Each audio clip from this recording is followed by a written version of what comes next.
Good morning, one and all. Today we welcome you to our YouTube channel, Reverse Engineering. I thought I should share my experiences and my feelings. I have completed my PhD in the year 2019, June 2019. It's almost nearing a year. So it was a very ups and downs I have found over a period of 5 to 6 years. It was a very tedious type of journey. So as we'll start myths and facts about PhD. So as the name suggests, PhD is a mastery degree. After the master's degree, you can enroll in a PhD program. Now, who should do PhD and why he should do PhD? So, and what is the scope of doing PhD? See, the number one thing is about the PhD enrollment. So you can take admission in PhD by gate, or you can write an entrance examination of the institute. Like it is better if you do it in some IIT or NIT. And the most important thing in PhD is the person's attitude towards it. And one common error: a person who's pursuing PhD should not have patience. This no patience required. The fact is that if you are doing PhD, you require, fact is, people will say you require patience for PhD. I will say to it, this is a myth. This is a myth. Now, if you have patience, like, you will not do anything. A PhD patience is not required. It's a myth. No, you are required to be restless and in constant pursuit of accomplishing your goal.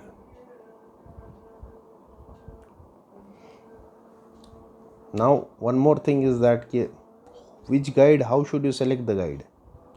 So you just please see to it that is he publishing, because here there is one thing: either you publish or you perish. That is it. So publication is important.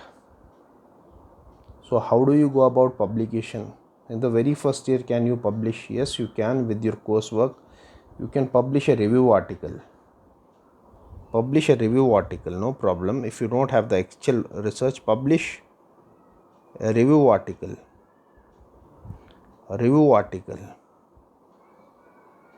Develop writing skills.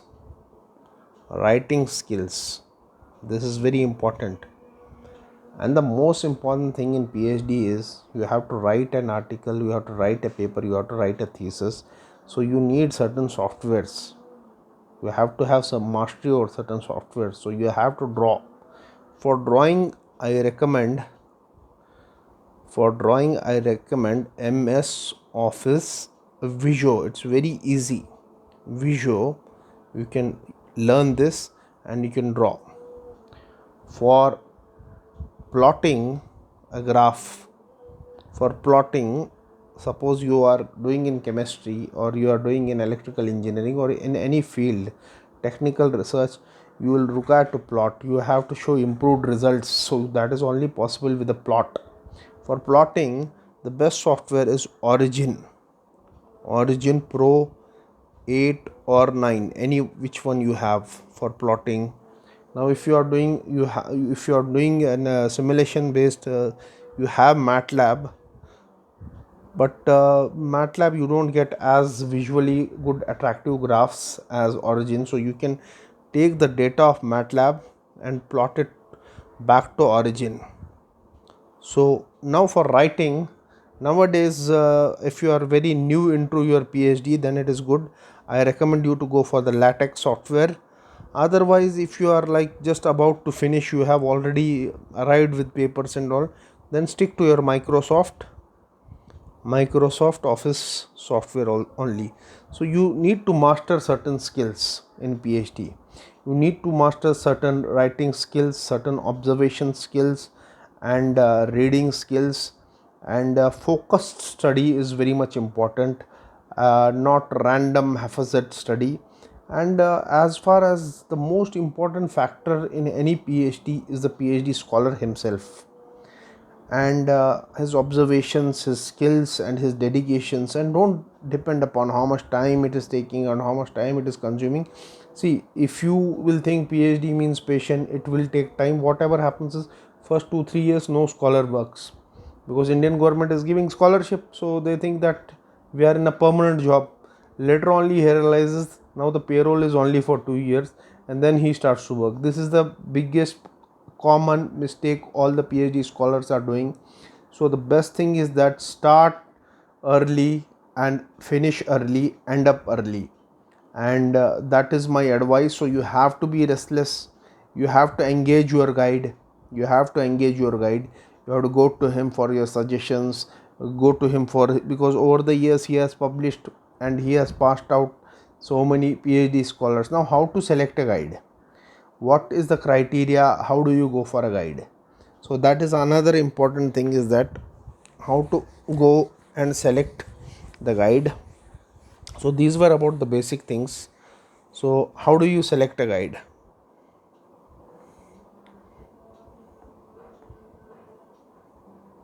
See, in today's world everything is mutual. When I was doing my PhD, I will not name, one of the PhD scholars from other departments like mechanical and other branches, they used to tell me that previously when we were doing MTech, our guide used to do our work on his own, and then he invited us to the PhD program. Suddenly he got promotion, and then he left us in middle of the.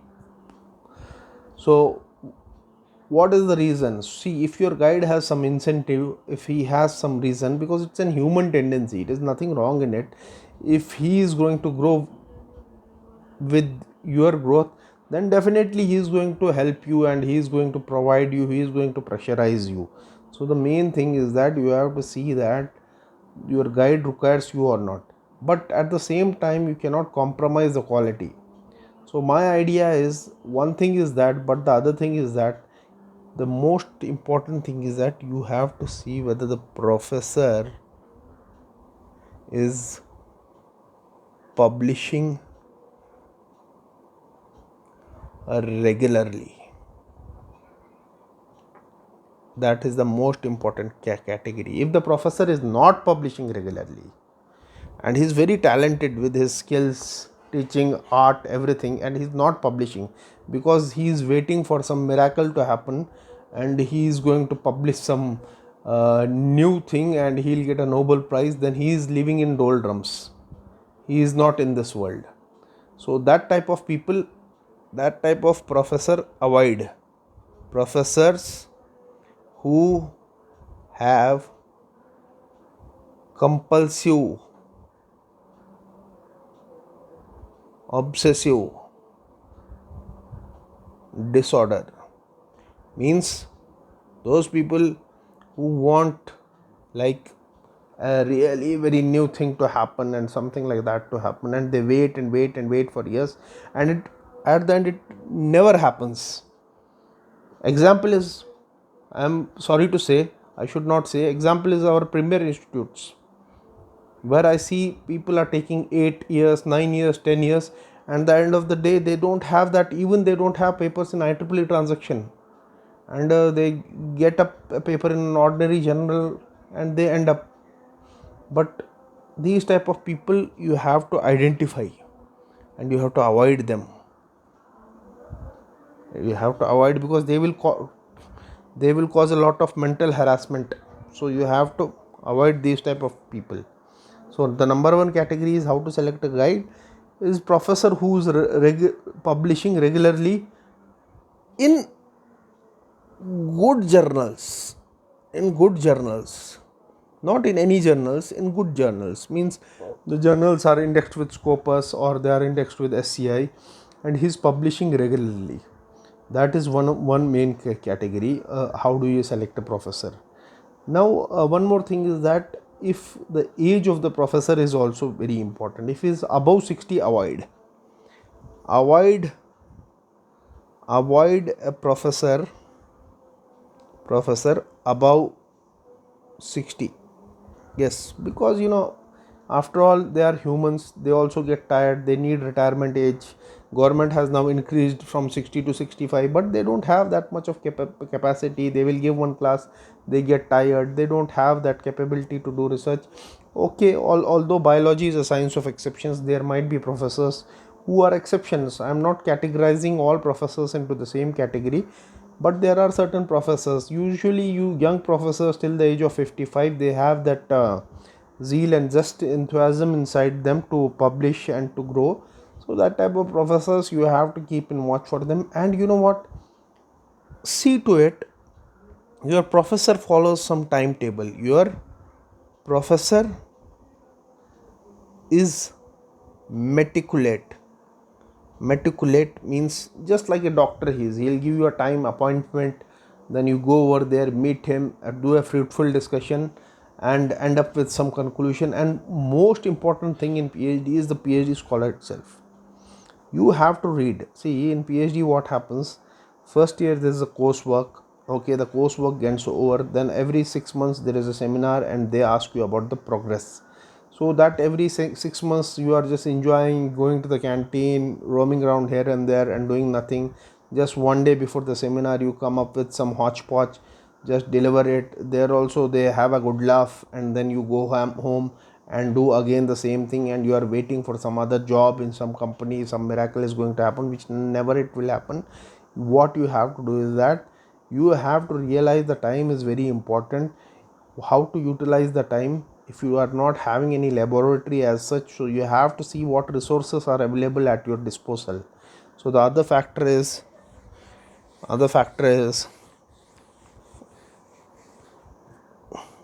what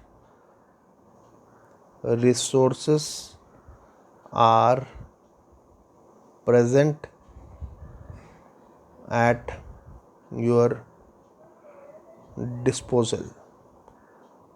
If you are liking the channel, you can subscribe it, like it, share it, because it's going to give some very informative information also.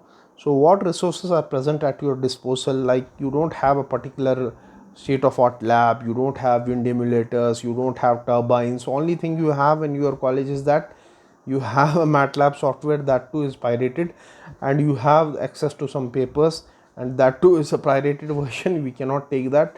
But you have limited resources. You have to see to it that with that limited resources and with whatever skills you are having, you have to learn how to publish a paper, and as soon as you have to put in a journal.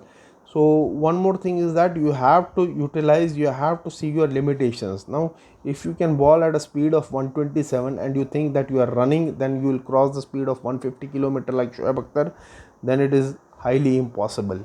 So what is your limitations? With those limitations only you have to run ahead.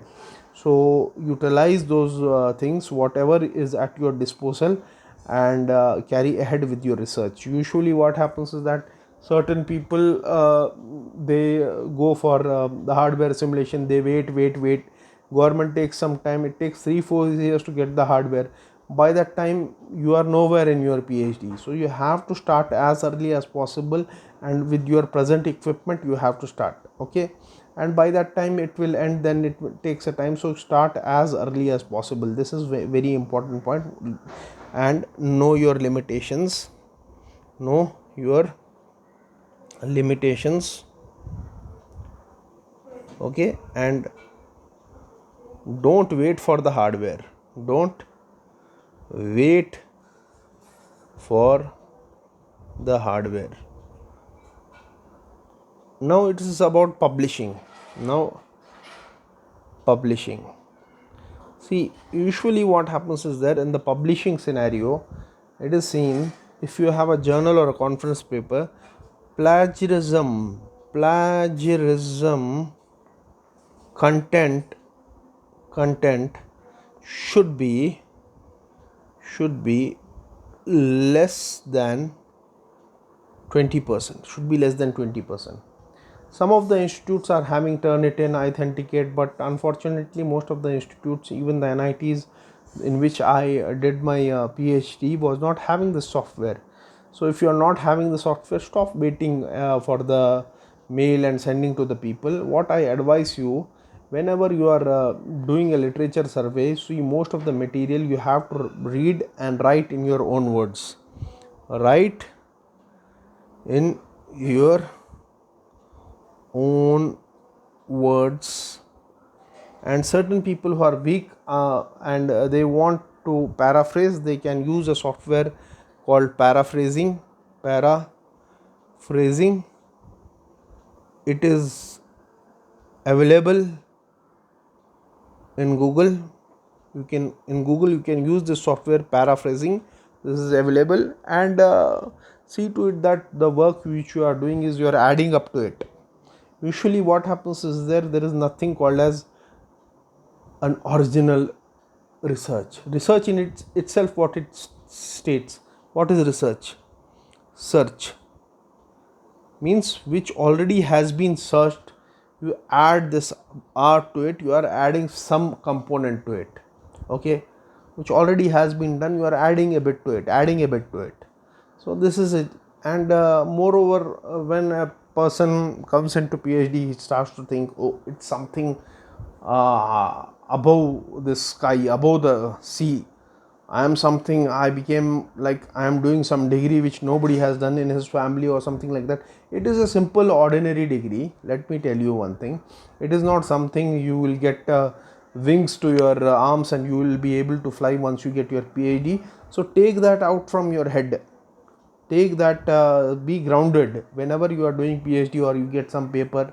So you have to be grounded, and you have to be very modest and very humble whenever you are doing PhD. And you have to, most important thing in the Indian laboratories is that people are not helping other peoples. So that is the reason we as people in India are lagging behind. We are not applying into patents, and we are not applying into other innovative things. Now the next video which I will be uploading would be how to apply for patents. So if you are liking this video, please like, subscribe and share it, and so that it motivates me to generate more and more videos about these trivial topics to students, so they will help. One more important factor what I wanted to discuss is that whenever you are publishing in any journal, suppose your paper does not get accepted in that journal, so usually you don't send another paper in that particular journal. So how do you send papers and what should be your approach, that I will tell, and I will conclude my lecture. So how to send papers, see, usually if you want to write a book chapter, so you have a platform called as Easy Chair, and another platform, I'm not remembering the name. It is also one more platform is there, Google it, Easy Chair, like another platform. Make an account into it. It will show you the listings of the conferences, the book chapters all around India and the world, conferences, book chapters. So when you are talking about a conference like IEEE Index conference, so my idea to is it, put your paper near, put your paper to a conference near to the closing date.